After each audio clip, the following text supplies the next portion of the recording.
Istanbul. It was Constantinople. Now it's Istanbul, not Constantinople. Okay? I know you want me to talk about they might be giants, but we're not talking about them. Today, we will be talking about Istanbul.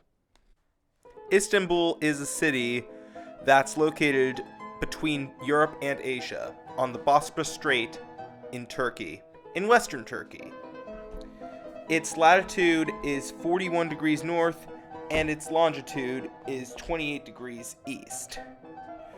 It has a Köppen climate of Mediterranean and humid subtropical, since the precipitation in the summer months varies greatly between 20 and 65 millimeters. Köppen cannot classify it as either Mediterranean or humid subtropical, so it's classified as both. This is because it's in a transitional climate zone. Now the population of Istanbul is 15 million. Yeah, that's the population of the metropolitan municipality of Istanbul, the largest in Turkey, larger than the second largest, which is Ankara, the capital, by over 9 million. So people are moving from here because of rising terrorist activities in Turkey, economic instability, antipathy, and immigration over control. However, they're moving here for better job opportunities, existing migrant communities, and the present aid organizations providing assistance. Now, the history of Istanbul is a lot richer and longer than you might expect. It started 8,600 years ago. Yeah, you heard me right. 8,600 years ago as a city called Byzantium. It was one of the first places that the Indo-Europeans used for their colonizing, but it didn't really last. It didn't really become a prominent place on the global scale until 100 AD, when Constantine, the Roman emperor at the time, decided to move the capital there and give it a new name after himself, named Constantinople. Remember this. So, Constantinople was able to survive the fall of the Roman Empire, and it even produced its own empire later on called the Byzantine Empire, but it wouldn't last. It was affected by the Black Plague in 1347, and it was one of the first cities to introduce the Black Plague to Europe. The Ottoman Turks overtook the Byzantine Empire in 1453, April 22nd, 1453. As part of their own forming of a formidable empire, they took over Constantinople from the Byzantines and called it their own capital. The Ottomans, despite not lasting nearly as long as the Byzantines, were more successful in their endeavors to expand their land. They were at their height when Suleiman the Magnificent expanded the Ottoman Empire to the Fertile Crescent and conquered the entire coast of northern Africa and maybe part of present-day Europe as well. And Constantinople was the capital of it all.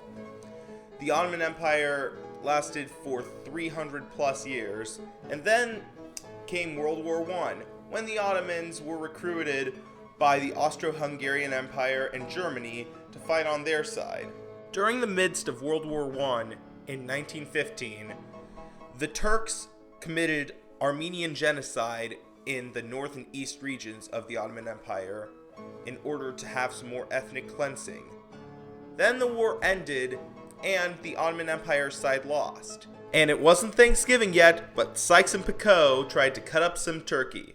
Except Turkey didn't allow them to because they wanted to keep their ethnic group all in the same country. Thus, they started Turkitizing everything that the Ottoman Empire had, including the city names. And that's how Constantinople became Istanbul.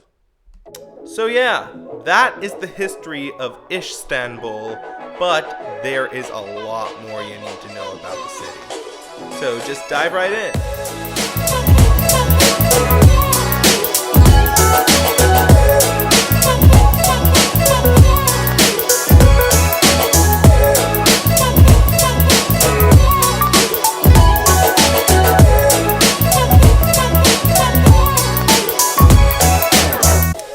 told you before that Istanbul currently has a population of 15 million.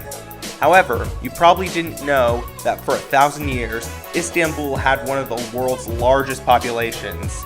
At the fall of Rome and the creation of the Byzantine Empire, Istanbul had 400,000 people.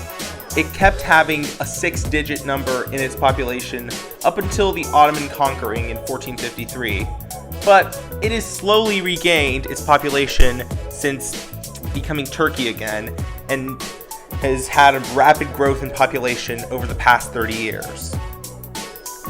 Most of the people in Istanbul are Muslim, especially Sunni Muslim. As a matter of fact, there are over 3,000 mosques in the Istanbul proper area. However, the other two Abrahamic religions, Judaism and Christianity, are also practiced in Istanbul.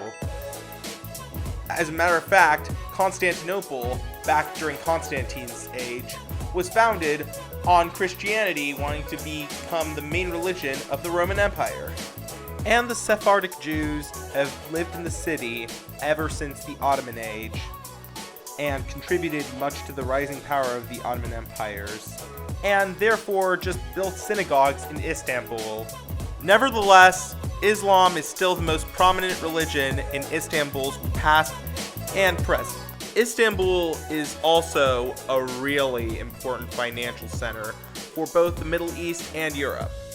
The financial sector is the most prominent sector in the city and country's economy, with many of the country's largest banks being headquartered here, and the financial center of the Middle Eastern region of global banking industries such as BNP Paribas, HSBC, and IGN.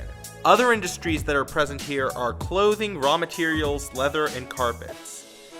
Istanbul has the highest level of income in Turkey, job-wise. However, on the opposite end of the spectrum, this makes the largest inequality of income in the country. The neighborhood of Tarlabaşı in the Beyoğlu region in central Istanbul is one of the poorest per capita in Europe. But poverty isn't the only hindrance plaguing the city. Let's talk about hunger. Earlier this year, in February, there was a hunger strike rally in Istanbul against Kurdish militias who kept Turks' food supply too low. This also plays into effect of the health of the Istanbulites. Most healthcare is private and not provided to all people, unlike the majority of the rest of Europe. However, private healthcare in Istanbul is world-class, and there are many international companies providing it. And finally, education. Public schools are free and compulsory for all children from primary school to secondary school, so that's a plus. Istanbul also brings in a multitude of tourists from all over the world every year, and some popular places for tourists to go are the Galata Tower, the Archaeological Museum, the Chora Church, the Basilica Cistern, the Dolmabahce Palace, the Suleiman Mosque, and the Hagia Sophia. So yeah, that's Istanbul. Go check it out. You won't regret it.